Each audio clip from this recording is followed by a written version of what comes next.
ನಮ್ಮ ಮೈಸೂರು ಮಹಾರಾಜರು, ರಾಜ್ಯವಿಲ್ಲದ ಮಹಾರಾಜರು ಯದುವೀರವರ್ಧ ಒಡೆಯರು ಅವರು ಮಾತಾಡುವಾಗ ಒಂದು ಮಾಧ್ಯಮದ ಮುಂದೆ ಒಂದು ಮಾತು ಹೇಳ್ತಾರೆ, ಸಂಸ್ಕೃತದಿಂದ ಬಂದಿದ್ದು ಕನ್ನಡ, ಇನ್ನೂ ಬೇರೆ ಬೇರೆ ಭಾಷೆಗಳಿಂದ ಬಂದಿದ್ದು ಕನ್ನಡ ಅಂಥೇಳಿ. ಮಹಾರಾಜರವರು ವಿದೇಶದಲ್ಲಿ ಓದ್ಕೊಂಡು ಬಂದರು ಅಂತ ಅನಿಸುತ್ತೆ. ಅವರಿಗೆ ಕರ್ನಾಟಕದ ಇತಿಹಾಸ ಗೊತ್ತಿಲ್ಲ, ಕರ್ನಾಟಕದ ಭಾಷಾ ಇತಿಹಾಸ ಗೊತ್ತಿರಲಿಕ್ಕೆ ಸಾಧ್ಯ ಇಲ್ಲ. ಅವ್ರು ಗೊತ್ತಿಲ್ಲದ ಮೇಲೆ ಮಾತಾಡಬಾರ್ದಾಗಿತ್ತು. ಅನೇಕರು ಹೇಳ್ತಾರೆ ಸಂಸ್ಕೃತದಿಂದ ಬಂದಂಥದ್ದು ಕನ್ನಡ ಅಂಥೇಳಿ.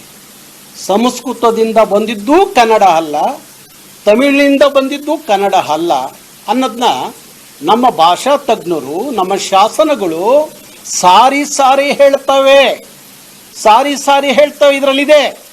ಇದರಲ್ಲಿದೆ ನಾವು ಆ ಎಲ್ಲ ಕನ್ನಡದ ಎಲ್ಲ ಇತಿಹಾಸ, ಕನ್ನಡ ಯಾವಾಗ ಹುಟ್ಟಿತು, ಎಷ್ಟು ಸಾವಿರ ವರ್ಷಗಳ ಕನ್ನಡ, ಅದು ಯಾವುದಾದ್ರು ಭಾಷೆಯ ಅಂಗಿನಲ್ಲಿ ಹುಟ್ಟಿದ್ದ, ಇಲ್ಲ ಯಾವುದರ ಪದಗಳಿಂದ ಕನ್ನಡ, ಇಲ್ಲ ಯಾವುದರ ಲಿಪಿಗಳಿಂದ ಕನ್ನಡ, ಏನೂ ಅಲ್ಲ.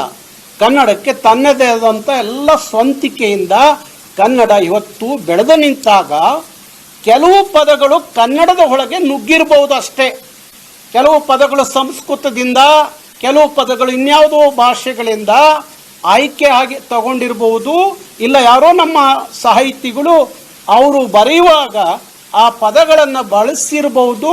ಅದರೊಳಗಡೆ ಕನ್ನಡದ ಬೆಳೆದ ನಂತರ ಆ ಪದಗಳು ಅದರ ಒಳ ಹೊಕ್ಕಿರಬಹುದು ಅಷ್ಟೇ.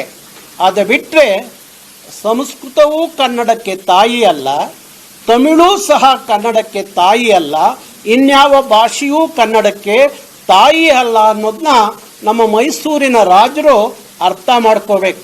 ಪಾಪ ಅವ್ರಿಗೆ ಯಾರೋ ಹೇಳಿರ್ತಾರೆ ಪಂಡಿತರು, ಅವರ ಆಸ್ಥಾನದ ಪಂಡಿತರು ಯಾರೋ ಹೇಳಿರ್ತಾರೆ. ಅವ್ರಿಗೂ ಗೊತ್ತಿರಲ್ಲ, ಆ ಪಂಡಿತರಿಗೂ ಸಂಸ್ಕೃತದ ಮೂಲದಿಂದ ಬಂದವರು ಇರ್ಬೋದು, ಅದಕ್ಕೆ ಅವ್ರು ಹೇಳಿರ್ತಾರೆ. ನಾನು ಸಾರಿ ಹೇಳ್ತಾ ಇದ್ದೀವಿ. ಕರ್ನಾಟಕ ರಕ್ಷಣಾ ವೇದಿಕೆ ಉದಯವಾಗಿ 26 ವರ್ಷ ಆದರೂ ಈ ಮಾತು ಹೇಳ್ತಾ ಇದ್ದೀವಿ.